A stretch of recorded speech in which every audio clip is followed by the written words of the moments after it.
So I love playing and listening to the music of Bach, but I have encountered many pianists who feel very differently about this, often expressing opinions like Bach is dry, boring, mechanical, uninteresting, and difficult. While I would agree that it's difficult, I certainly don't agree with those other views. But I guess where that comes from, perhaps, is often how Bach is taught and played, or I guess what people's experiences of his music have been in the past. And what I'd like to do is take a prelude and fugue that I'm working on and hopefully demonstrate how this music is anything but mechanical and actually opens up many possibilities for a pianist to be creative. That's not always the case with other types of music. So hopefully after watching these videos, I guess my objective is that if you had not really ever liked Bach's music before, that maybe you would give it a second chance and perhaps listen to some or even play some. So the piece that I'm going to be using it's a Prelude and Fugue. It's number 18 from Book 1 of the Well-Tempered Clavier. And it's in G sharp minor, which is a horrid key to read and play in for a pianist. But it's a beautiful piece, so I tried not to let the key signature deter me too much. So I'm going to start with the Prelude, which I guess is a good and obvious place to start. It goes like this.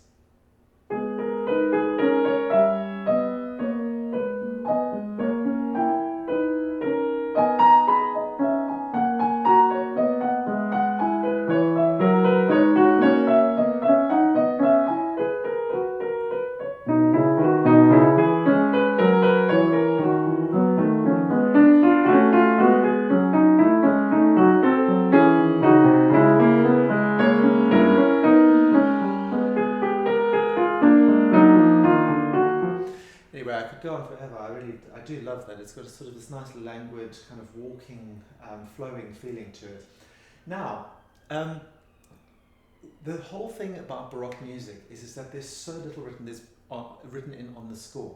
There are generally no dynamic markings and very few articulation markings. So that leaves quite a lot open to interpretation. Now, I could play this opening like this.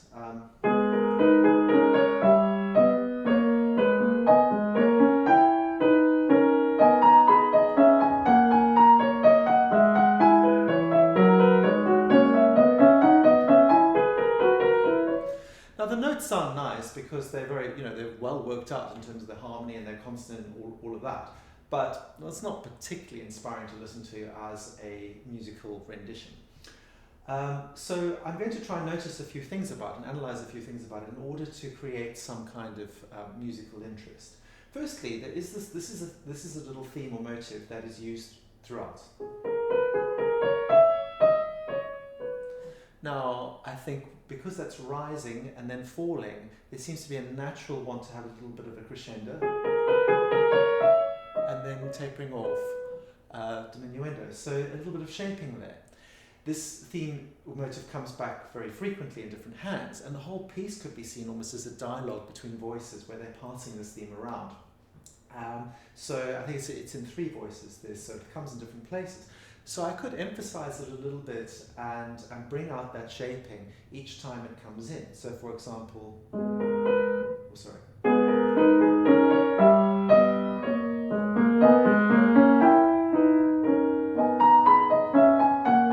there's a bit of an exaggeration there, but you see that it starts in the right hand and then the bottom of the bass or the left hand has the theme. That's something fun to play with. Let me show you that again. See if you can recognize that where the theme comes in different places, or that motive comes in.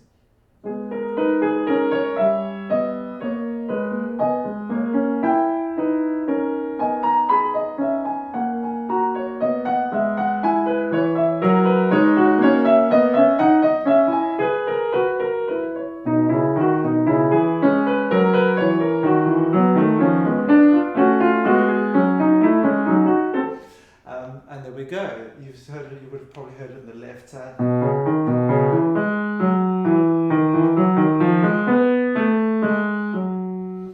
And so on. It's very clever how that works.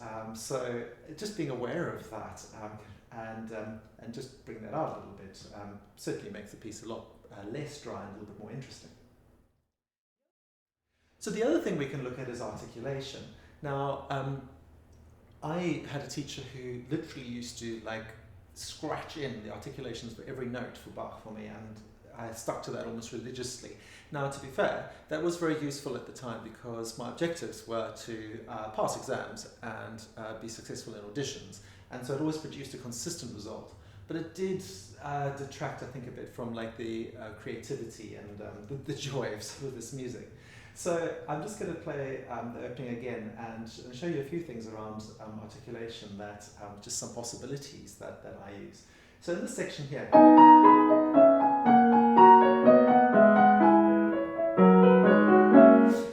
we've got, I'll play that legato because these are joined. Then I want a different touch here.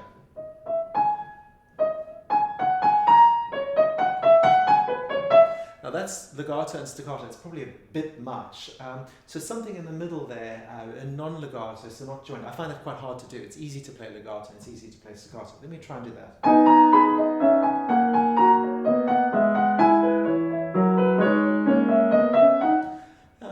And there you create a bit of variety there. And I'd also, in the left hand, I'd do this.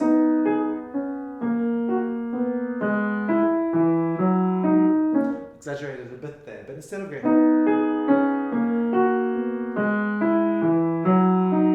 I'm having this little, almost like a little light, like dance kind of motives.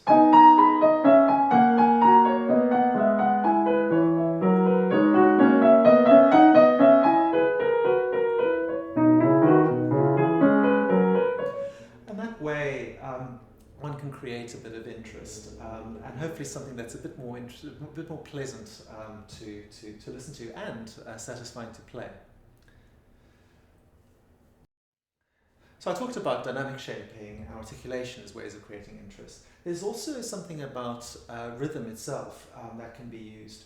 Now, Baroque music is by nature improvisatory, and while we can't go all the way and use massive rubato like we would do in the Romantic era, there's certainly some leeway for just being a bit more expressive in this sense. And I think also like people who play, great harpsichordists know especially how to use this to great effect. If you listen to recordings of great performers playing Bach, you will hear that they don't always stick fully to, or if you stick a metronome to them, at some point they'll be taking some license with tempo. It's not purely metronomical. So I'm going to show this. I'm probably going to exaggerate it a little bit, but if I was to play from somewhere, well, let's go from bar 9, it's a bit of an awkward pickup, but anyway, I will show you how this works, how this would sound if I was playing it strictly in time, assuming I can actually get that right. And then I'll show you how a little slightly exaggerated view with taking a bit of time here and there, maybe trying to be just fashionably late on a few notes.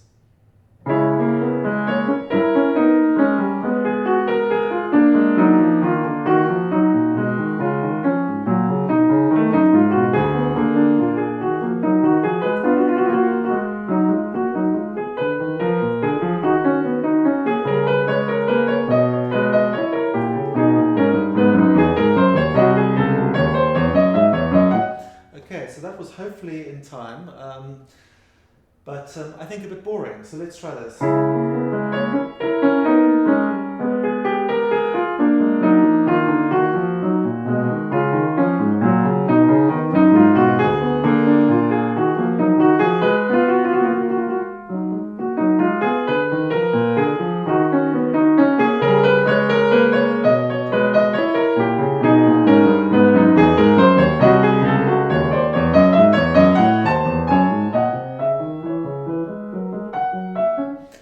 That's a little bit more interesting. I think it was probably a bit exaggerated, but hopefully that proved my point.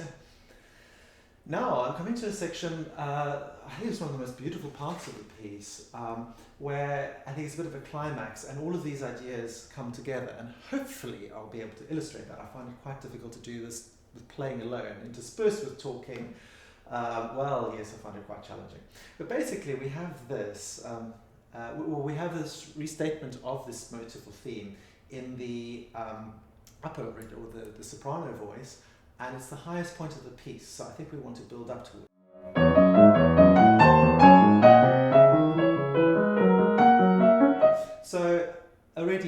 shaping would be. And then here we have the most beautiful, I think, is a dialogue between the two, the middle and the soprano voice, or the alto and the soprano, where it's.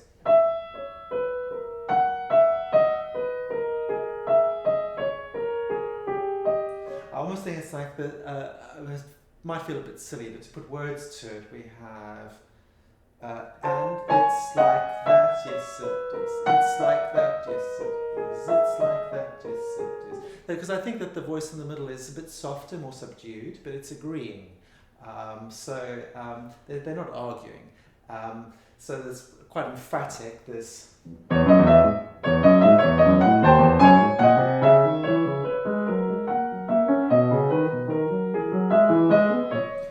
And then I think that there's a shaping here. It's a sequence of something that's repeated 3 times here. So I think each time I want to get slightly softer. So start out.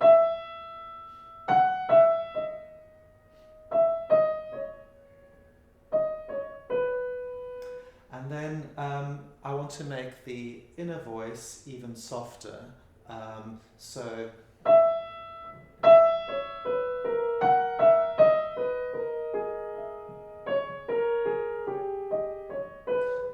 Quite how I wanted, but hopefully you got the idea there. Now the left hand, I don't think they're disagreeing necessarily, so it's not in conflict, but it's somebody who's not really part of the conversation. They're kind of doing it's like a kid playing a video game or something like that, and every now and again acknowledging what's going on. But here it's a motif that we've had before, so I'll use the same articulation, this legato, and then off.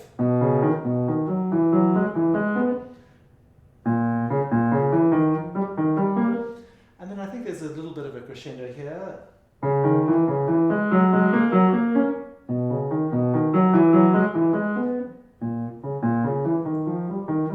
And the last one softer. So I'm going to try and show you how that all works together. Let me see if I can do this.